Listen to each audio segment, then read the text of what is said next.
Mengapa sebuah pemberontakan mampu mengubah sejarah sebuah bangsa?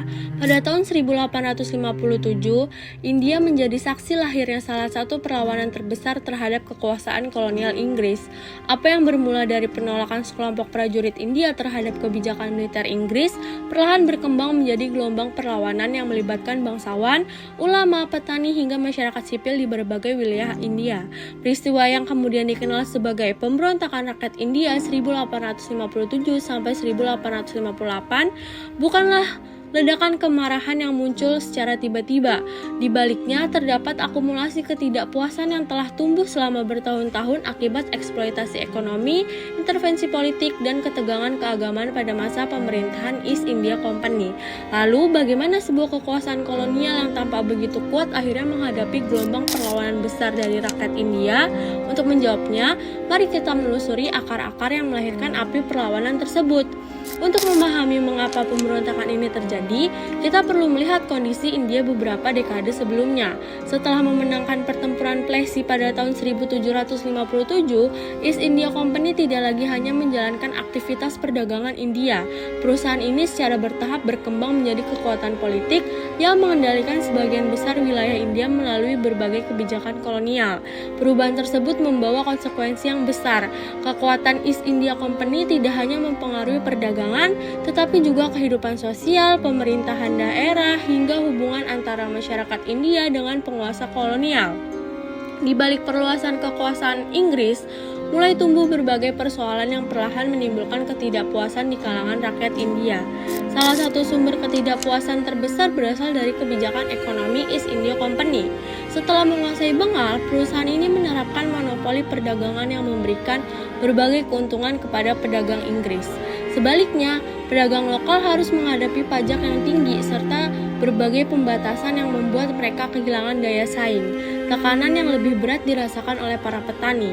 Mereka tetap diwajibkan membayar pajak tanah meskipun mengalami gagal panen. Ketika tidak mampu memenuhi kewajiban tersebut, banyak tanah dan perkebunan rakyat disita oleh pemerintah kolonial. Akibatnya, kesejahteraan masyarakat India semakin menurun.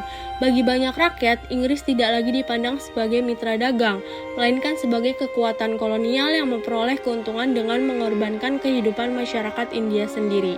Selain persoalan ekonomi, kebijakan politik Inggris juga memperbesar rasa tidak puas di kalangan masyarakat India.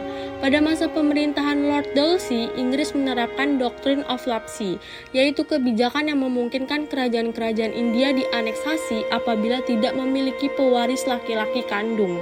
Kebijakan tersebut menyebabkan sejumlah kerajaan kehilangan kedaulatannya, termasuk Jhansi. Bagi para penguasa lokal, Doctrine of Lapse dipandang sebagai bentuk campur tangan Inggris terhadap sistem politik tradisional yang telah lama berkembang di India. Ketegangan semakin meningkat ketika Inggris mencaplok kerajaan Oudh pada tahun 1856. Kebijakan ini tidak hanya merugikan bangsawan, tetapi juga berdampak pada tentara dan masyarakat yang menggantungkan kehidupan mereka pada kerajaan tersebut. Tidak mengherankan apabila Oudh kemudian menjadi salah satu pusat utama pemberontakan pada tahun 1857. Berbagai tekanan ekonomi dan politik tersebut sebenarnya telah menumpuk selama bertahun-tahun, namun pemberontakan belum benar-benar meledak hingga muncul sebuah kebijakan militer yang menyentuh sisi paling sensitif dalam kehidupan masyarakat India, yaitu persoalan agama. Inggris memperkenalkan senapan Enfield Pattern 1853 yang menggunakan peluru khusus. Sebelum digunakan, ujung peluru harus digigit terlebih dahulu. Beredar kabar bahwa peluru tersebut dilapisi lemak sapi dan babi. Bagi umat Hindu, sapi merupakan hewan yang disucikan, sedangkan bagi umat Islam, babi dianggap haram. Kabar tersebut membuat banyak prajurit India atau sepoy merasa keyakinan mereka dihina. Peluru Enfield memang bukan satu-satunya penyebab pemberontakan, tetapi menjadi percikan api yang menyalakan kemarahan yang telah lama membara di berbagai lapisan masyarakat India. Ketegangan ini mencapai puncaknya. Sebuah perlawanan yang semula hanya muncul di lingkungan militer segera berkembang menjadi gerakan yang mengguncang kekuasaan Inggris di India. Bagaimana pemberontakan itu dimulai? Siapa tokoh-tokoh yang memimpin perjuangan tersebut? Dan mengapa api perlawanan dapat menyebar begitu cepat ke berbagai wilayah India? Semua itu akan kita ikuti pada bagian berikutnya. Berbagai ketidakpuasan yang selama ini terpendam akhirnya mulai menemukan bentuk perlawanannya. Di berbagai markas militer, kabar mengenai penggunaan peluru Enfield terus menyebar dan memicu keresahan di kalangan Sepoy, yaitu prajurit India yang bertugas dalam tentara Inggris. Bagi mereka, penggunaan peluru yang diduga dilapisi lemak sapi dan babi bukan sekedar persoalan militer, tetapi juga dianggap sebagai bentuk penghinaan terhadap keyakinan agama yang mereka anut. Di tengah suasana yang semakin tegang, muncul seorang prajurit bernama Mangal Pandey. Pada bulan Maret 1857 di markas militer Barakpur, ia menyerang 2 perwira Inggris sebagai bentuk penolakannya terhadap kebijakan tersebut. Meskipun akhirnya ditangkap dan dihukum mati pada 8 April 1857, tindakan Mangal Pandey justru menjadi simbol bahwa kekuasaan Inggris dapat ditentang. Keberaniannya menjadi percikan pertama yang menyalakan api perlawanan di India. Namun, api yang mulai menyala di Barakpur ternyata tidak berhenti di sana. Ketidakpuasan yang sama juga dirasakan oleh para Sepoy di Meerut, sebuah garnisun militer yang terletak di utara Delhi. Di tempat inilah percikan kecil berubah menjadi kobaran api yang lebih besar. Pada 24 April 1857, sebanyak 85 prajurit kavaleri ketiga menolak penggunaan peluru Enfield. Penolakan tersebut dibalas dengan hukuman kerja paksa selama 10 tahun. Tidak hanya itu, pada 9 Mei mereka dipermalukan di hadapan seluruh pasukan dengan seragam yang dilucuti dan kaki dirantai. Hukuman tersebut justru memperbesar kemarahan para Sepoy. Keesokan harinya, tepat pada 10 Mei 1857, kemarahan itu akhirnya meledak. Para Sepoy membebaskan rekan-rekan mereka dari penjara, menyerang markas Inggris, kemudian bergerak menuju Delhi. Dari sinilah pemberontakan besar tahun 1857 benar-benar dimulai. Dari Meerut, api perlawanan bergerak menuju Delhi, kota yang memiliki arti penting sebagai pusat simbolik kekaisaran Mughal. Pada 11 Mei 1857, para pemberontak berhasil memasuki kota tersebut dan meminta Bahadur Shah Zafar II, kaisar terakhir dinasti Mughal, untuk menjadi pemimpin simbolis pemberontakan. Walaupun tidak memimpin langsung di medan perang, kehadiran Bahadur Shah Zafar memberikan legitimasi politik bagi gerakan tersebut. Pemberontakan yang semula dilakukan oleh para Sepoy kini berkembang menjadi perjuangan yang mengatasnamakan India di bawah simbol kekaisaran Mughal. Dari Delhi, api perlawanan terus menjalar ke berbagai wilayah lain di India Utara dan India Tengah. Seiring luasnya pemberontakan, berbagai tokoh muncul memimpin perjuangan di wilayah masing-masing. Meskipun berasal dari latar belakang yang berbeda, mereka dipersatukan oleh tujuan yang sama, yaitu mengakhiri dominasi Inggris di India. Di Jhansi, Rani Lakshmibai memimpin pasukannya setelah kerajaannya dianeksasi melalui doktrin of Lapsi. Keberaniannya memimpin langsung di medan perang menjadikan dirinya salah satu tokoh perempuan yang paling dikenal. Sementara itu, di Kanpur, Nana Sahib mengkoordinasikan kekuatan sipil dan militer untuk menghadapi pasukan Inggris. Di Lucknow, Begum Hazrat Mahal tampil memimpin perjuangan setelah suaminya diasingkan oleh Inggris, bahkan berhasil menyatukan perjuangan Hindu dan Muslim dalam satu barisan perlawanan.